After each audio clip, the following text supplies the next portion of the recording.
Jangan lupa di subscribe ya Sobat Irma.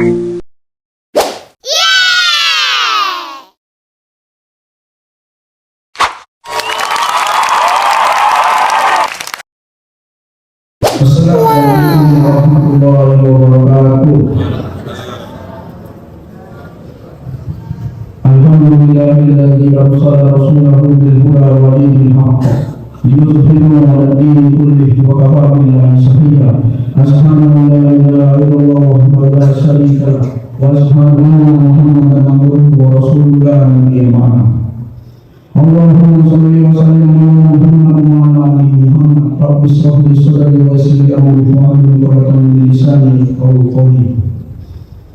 Bapak Ibu kaum muslimin dan muslimat yang saya hormati, yang terhormat ketua pengurus dan ketua ikatan umat yang Masjid Hidayah, dan rekan-rekan yang saya banggakan, kembali kita bersyukur kepada Allah Subhanahu wa Ta'ala atas apa yang telah kita dapat, atas apa yang telah berikan kepada kita berupa nikmat, sehingga kita kembali melaksanakan sholat subuh berjamaah masjid yang kita cintai ini.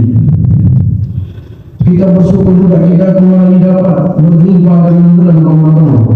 Di suasana Ramadan kita dapat kembali beribadah di bulan Ramadan, dapat meningkatkan pahala kita dan meningkatkan iman. Tidak lupa pula kita bersalawat kepada Nabi Muhammad SAW, karena beliau telah membawa kita dari zaman jahiliyah ke zaman sekarang. Beliau telah menaikkan derajat mereka, dan beliau memberi kita syafaat dan bantuan Allah nanti. Amin. Kita ucapkan salawat dengan lafaz yang mulia. Allahumma shalli ala sayyidina Muhammad wa ala ali sayyidina Muhammad. Bapak Ibu kaum muslimin dan muslimat yang dirahmati oleh Allah, tema saya pada kali ini adalah tentang latihan, tentang larangan mencaci maki sesama muslim.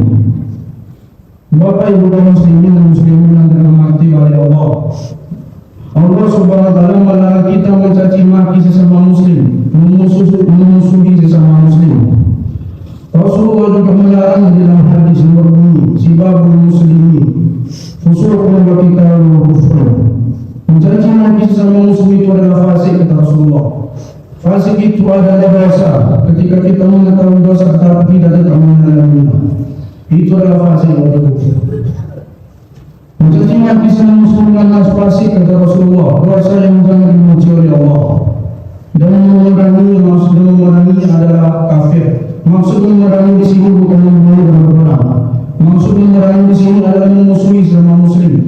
Lalu kata Rasulullah, memusuhi itu adalah kafir. Kafir berarti di sini bukan keluar dari agama Islam atau murtad, melainkan melanggar dari hak Allah.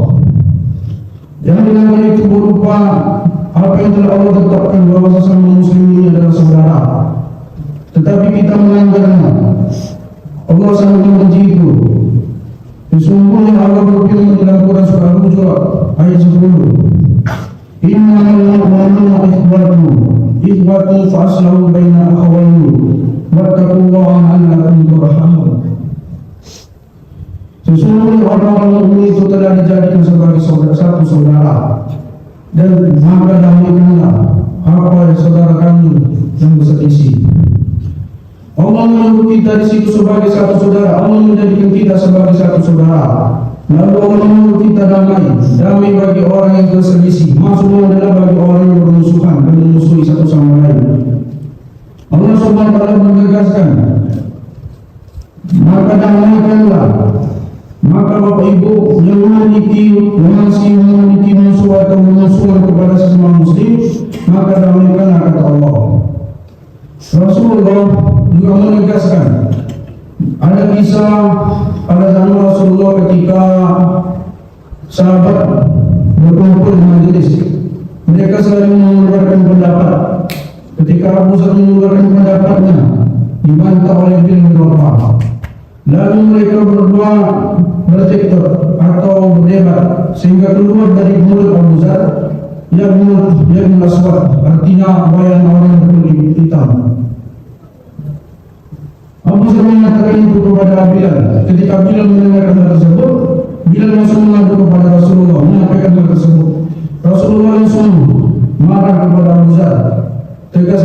Zar, wahai Abu Zar, sesungguhnya di dalam hati kamu masih terdapat sifat kaum jahiliyah.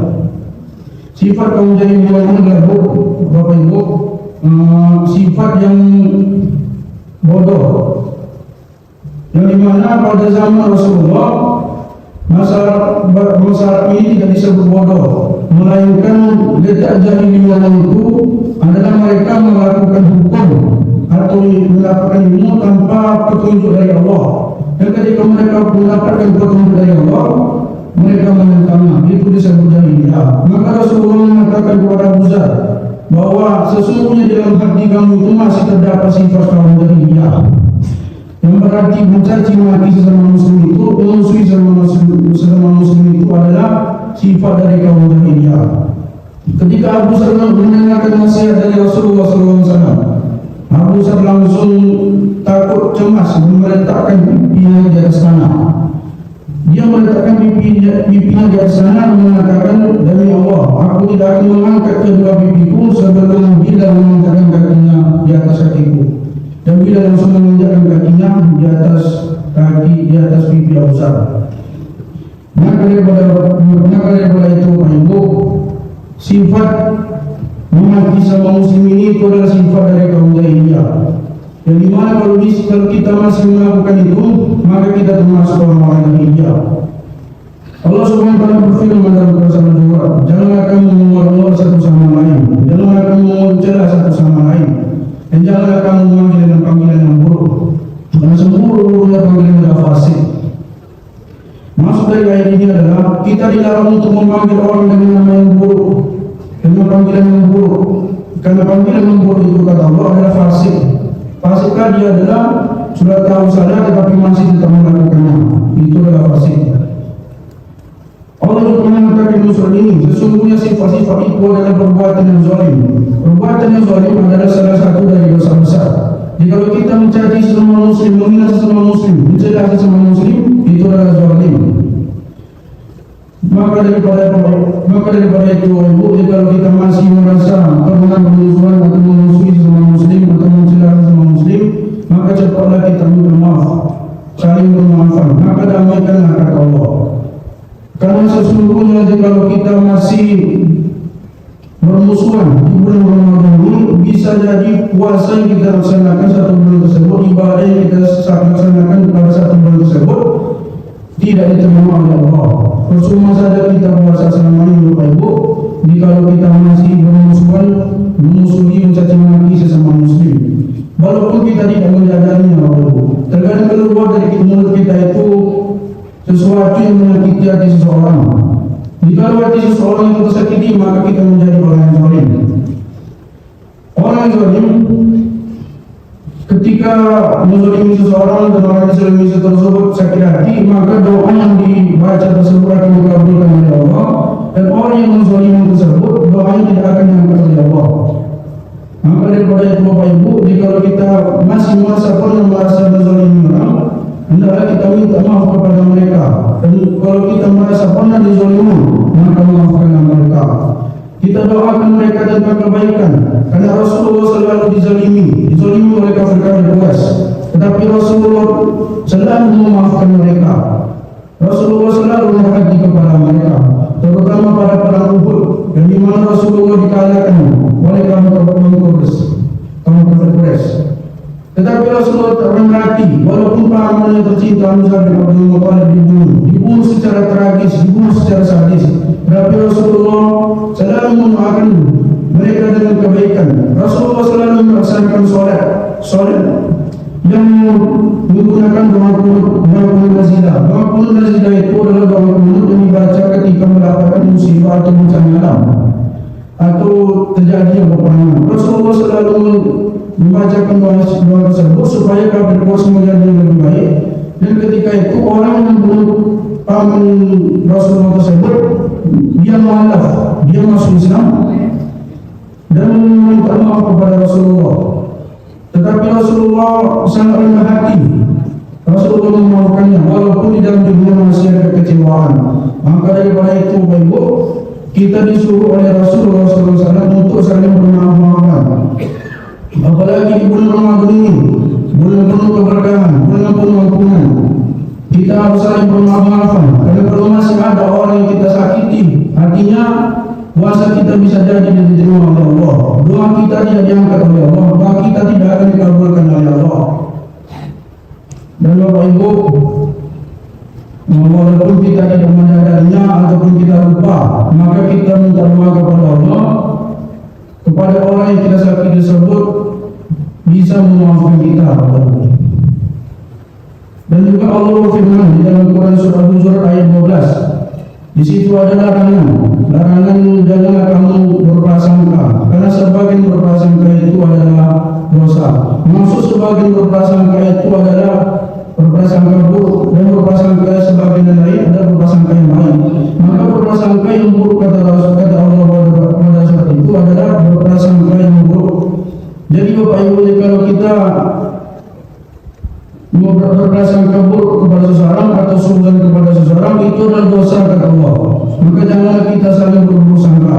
Dan Allah juga melarang kita di dalam surah Quran surah Al-Hujurat ayat 12 tersebut. Maka janganlah kamu mencari kesalahan orang lain. Yang berarti Bapak Ibu, kita dilarang untuk mencari kesalahan orang lain, dilarang untuk menceritakan keburukan orang lain. Allah selalu melarang itu karena itu adalah perbuatan yang dosa. Dan Allah juga melarang kita jangan pernah menggunjing orang lain, karena itu adalah perumpamaan memakan bangkai saudara sendiri. Maka kata Allah, bertaubatlah karena Allah Maha Penyayang dan Maha Penerima taubat. Kesimpulan dari ceramah ini Bapak Ibu, jika kita masih merasa pernah menzalimi orang lain, maka kita minta maaf kepada mereka. Dan jika kita lupa, kita menyadarinya, maka berdoa kepada Allah supaya mereka ingin memaafkan kita. Lalu Bapak Ibu, apabila kita pernah dizalimi orang lain, maka doakanlah tentang kebaikan kepada mereka. Jangan mendoakan tentang keburukan kepada mereka. Mintalah mereka berubah menjadi orang yang lebih baik kepada kita. Insya Allah Allah akan perhatikan. Dan Bapak Ibu, janganlah kita saling berprasangka buruk. Jangan kita memanggil orang dengan nama yang buruk, dan jangan kita menggunjing orang lain. Di bulan Ramadan ini sudah semestinya kita saling bermaaf-maafan. Karena jika kita masih tidak bermaaf-maafan, rugi selama ini Bapak Ibu kita berpuasa, rugi selama ini kita beribadah selama 1 bulan tersebut.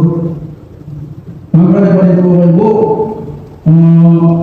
sekarang adalah bulan Ramadan, perbanyak ibadah, perbanyak minta maaf kepada orang lain, perbanyak sholat, sunnah, zikir, dan perbaiki sholat. Yang selama ini apabila kita lalai dalam sholat kita, maka tepat waktu pada sholatnya. Pada Bapak Ibu, mungkin segini yang dapat saya sampaikan. Bila saya mohon maaf. Subhanallahumma wa bihamdika asyhadu an la ilaha illa anta astaghfiruka wa atubu ilaik. Wabillahi taufiq wal hidayah. Assalamualaikum warahmatullahi wabarakatuh.